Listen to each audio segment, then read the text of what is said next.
नमस्कार दोस्तों, मेरा नाम है डॉक्टर सचिन देव और आप सभी का स्वागत है मेरे यूट्यूब चैनल पर। दोस्तों आज की वीडियो है दांत को लेकर के। इंग्लिश में बोलते हैं इसे रिंगवर्म और मेडिकल लैंग्वेज में आपने देखा होगा डॉक्टर पर्चे के ऊपर लिखते हैं टी कोरपोरिस। अगर आपको इसकी बीमारी है, स्क्रीन पर आप देख लीजिएगा, अगर आपको इस तरह के चकत्ते हो चुके हैं, उनमें खुजली रहती है, उसकी आपको प्रॉब्लम है, तो ये दांत की प्रॉब्लम है और इससे आपको छुटकारा कैसे पाना है इस वीडियो में सारी चीज़ें मैं आपको बताऊंगा।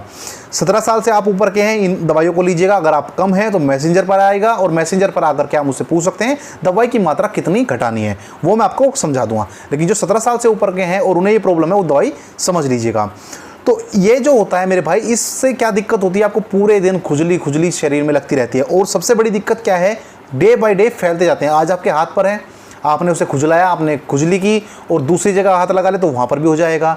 कोई आपका साथी है, दोस्त है, घर में बच्चे हैं, वाइफ है, आपके संपर्क में आए तो फिर उनको भी ये प्रॉब्लम हो जाएगी। तो दिक्कत वाली बात है, फैलने वाली, छुआछूत वाली बीमारी है कि आपको है तो आपके घर वालों को भी हो जाएगी। आपके कोई कपड़े इस्तेमाल करता है तब आप उनको हो जाएगी। तो ये बहुत गंभीर बीमारी है, नाइलाज बीमारी नहीं है लेकिन गंभीर बीमारी इसलिए कहूँगा क्योंकि बड़ी जल्दी से फैलती है और पूरे आपकी बॉडी पर भी काफ़ी जल्दी से फैलेगी और दूसरे लोगों को भी बड़ी जल्दी से पकड़ लेगी, चपेट में ले लेगी। तो अब इसका क्या उपचार है, तो बहुत जल्दी आपको दवाई बता देता हूँ और इसके साथ मैं आपको परहेज भी बताऊँगा और आपको कुछ ऐसे चीज़ें बताऊँगा जिन्हें करने से आपको इस बीमारी को भगाने में मदद मिलेगी। अब वो क्या चीज़ है वो आप जल्दी समझ लीजिए। पहले आप समझ लीजिएगा दवाई। तो जो पहली आपको दवाई लेनी है भाई, वो लेनी है आपको कीटाकोनाजोल 200 mg में। ये साल्ट का नाम है, दवाई का नाम नहीं। कोई सी भी आप दवाई ले सकते हैं, क्योंकि कारण क्या हो जाता है कि आपको उस नाम की दवाई नहीं मिलती है, फिर आप सोचते हैं मैं क्या लूँ। तो मैंने साल्ट बता दिया। अब स्टोर पर जाइएगा, आपको कोई भी नाम की दवाई मिल जाएगी, बट साल्ट होना चाहिए कीटाकोनाजोल 200 mg में। एक गोली सुबह, एक गोली शाम में।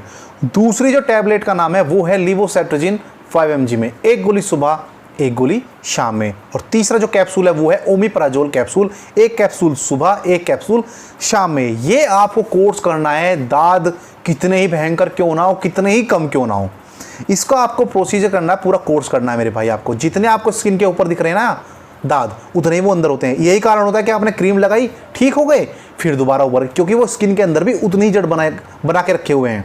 आपने ऊपर से ठीक कर लिया बट आपकी स्किन के नीचे अभी भी दाद की समस्या है। इसीलिए आपको इस दवाई का पूरा कोर्स करना है। इस दवाई का पूरा कोर्स है 3 महीने का। आपको पूरा पक्का मन करके ये कोर्स करना है। अब आपको इसके साथ परहेज का भी ध्यान देना है। परहेज आपको क्या करना है, आपको खट्टी चीज़ नहीं लेनी है। खट्टी चीज़ क्या क्या है, दही है, मट्ठा है, नींबू है, संतरा है, मौसमी है, फ्रूटी है, कोल्ड ड्रिंक है। जितने भी चीज़ें आपको दिखते हैं कि इन चीज़ों में खट्टापन है वो आपको नहीं लेना है। आंवला है, जिन चीज़ों में खट्टापन है वो आपको नहीं लेना है। अचार किसी भी तरह का आपको नहीं खाना है, यानी खट्टी चीज़ें हमें बिल्कुल नहीं लेनी है। दूसरी चीज़ का जो परहेज है वो है चावल का। चावल से बनी हुई कोई चीज़ हमें नहीं खानी है। सादे चावल नहीं खाने, बिरयानी नहीं खानी है, पुलाव नहीं खाने, खीर नहीं खाने, खिचड़ी नहीं खानी है।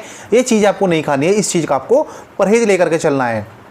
दूसरी जो चीज़ है, इस दवाई के साथ आपको क्रीम और बता रहा हूँ, मैं स्क्रीन पर दिखाता हूँ। ये आपको क्रीम लेनी है। देखिए, अगर आपको इस नाम की क्रीम नहीं मिलती है तो आप ये जो साल्ट लिखे हुए हैं दवाई के वो नोट कर लीजिएगा और स्टोर पर जाकर के बता दीजिएगा कि भैया ये साल्ट जिस भी दवाई में है आप उन्हें दे दीजिए। तो जरूरी है वहाँ पर मिल जाए। तो साल्ट मैं इसलिए बता रहा हूँ ताकि आप साल्ट दिखा करके दवाई ले सकें। तो दवाई आपने देख ली, क्रीम देख ली, ये आपको रात में इस्तेमाल करनी है, दिन में आपको इस्तेमाल नहीं करनी है मेरे भाई। तो गोली हो गई सुबह शाम, सुबह शाम, और ये क्रीम हो गई शाम के टाइम में। शाम के टाइम में इसलिए क्योंकि मेरे भाई रात को आप देखिए निफराम सो जाते हैं, आराम से सो जाते हैं, रेस्ट आपका रहता है, कोई आपका कहीं ड्यूटी नहीं, कोई भागना दौड़ना नहीं, धूल मिट्टी नहीं है, कोई पसीना नहीं है, तो रात को आप आराम से इत्मीनान से सो जाते हैं। तो वो आपको रात में फ़ायदा करती है।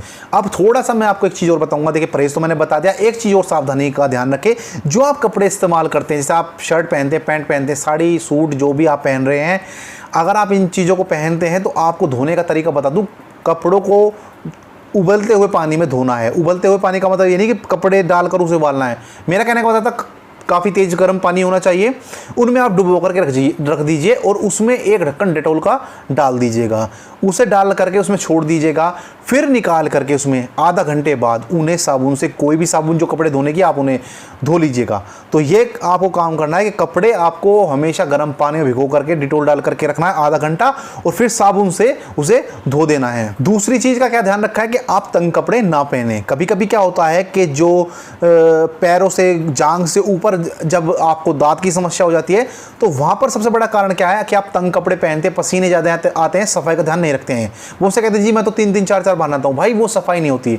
आप नहा तो 3 बार रहे हैं लेकिन अंडरगारमेंट्स आपने पूरा नहीं पहन लिए, आपने कपड़े पूरा नहीं पहन लिए, जो कल पसीनों में कपड़े में जींस में आए थे वही आपने तो आज पहन लिए, तो सफाई का कोई मतलब नहीं रह जाता मेरे भाई। तो जो तंग कपड़े वो आप नहीं पहने, जीन्स आपको नहीं पहननी है, लोअर जो आप पहने ढीली पहने, ठीक है, अंडरवियर अगर आप पहने वो ढीले पहने, ठीक है। तो ये चीज़ का आप थोड़ा सा ध्यान रखेंगे तो दिक्कत नहीं होगी मेरे भाई। आप इन चीज़ों को लेकर के चले, दवाई लेकर के चले, परहेज लेकर के चले, और जो ये बचाव मैंने आपको बताए हैं इन्हें आप लेकर के चलेंगे तो आपको दांत की बीमारी खत्म हो जाएगी। 3 महीने का कोर्स है, फिर से बता रहा हूँ, 3 महीने एक ये समझ लीजिएगा कि बिल्कुल जैसे आप तपस्या कर रहे हैं, ठीक है। आप बिल्कुल आप हिम्मत से काम लेंगे, धैर्य से काम लेंगे तो ठीक हो जाएगा।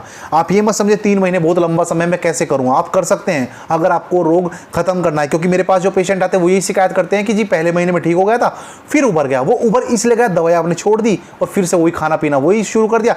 जड़ नीचे भी थी स्किन के उतने ही जितने ऊपर है, ऊपर से आपको लगा ठीक हो गया, दवाई बंद कर दी, वो फिर उभर गया। ये कारण होता है कि दोबारा से दांत की बीमारी उभर जाती है। तो जो मैंने आपको बताया है, कंटिन्यू 3 महीने दवाई लीजिएगा, कंटिन्यू 3 महीने परहेज कीजिएगा, कंटिन्यू जो आपको कपड़ों को मैंने बताया, तंग कपड़े नहीं पहनने, कपड़ों को गर्म पानी में भिगो के रखना, ये चीज़ करके चलेंगे, 3 महीने में आपको गारंटी से इलाज का जो है बेहतर परिणाम मिलेगा। अगर फिर भी कोई क्वेश्चन पूछना है तो आप मेरे मैसेंजर पर आ सकते हैं। अगली वीडियो में जल्दी मुलाकात होगी, तब तक स्वस्थ रहें, मस्त रहें, तंदुरुस्त रहें। आपका दिन शुभ हो। नमस्कार, धन्यवाद।